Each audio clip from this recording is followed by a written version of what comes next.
Kaire Ekowich here. Welcome to Surrey Bay. So I've just listened to 660 play, which is a New Zealand band. Mine's favourite, if I'm being completely honest. We're staying here for the night. A friend of mine.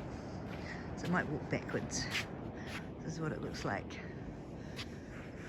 I've got some sand for the sand collection. But isn't that sunset gorgeous? Absolutely stunning. Anyway, so tomorrow we're going to be at another beach. So this very small last day of winter in our country, in New Zealand. And tomorrow walk towards the ocean. And tomorrow is the first day of spring.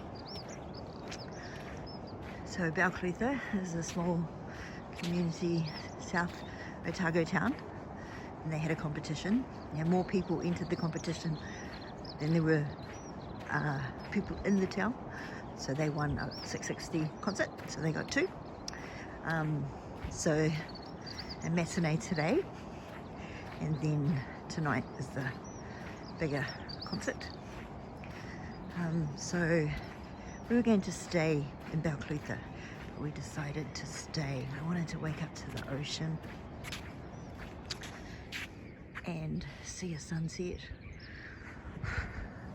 So I'm just doing a little bit of reconnecting with the ocean and the lovely beautiful views. I paid cash for this holiday, this weekend away, this little ghetto weekend away. And then tomorrow I will film another awesome nature walking video. But yeah, until then, see my little fingers? Peace, love and mung beans.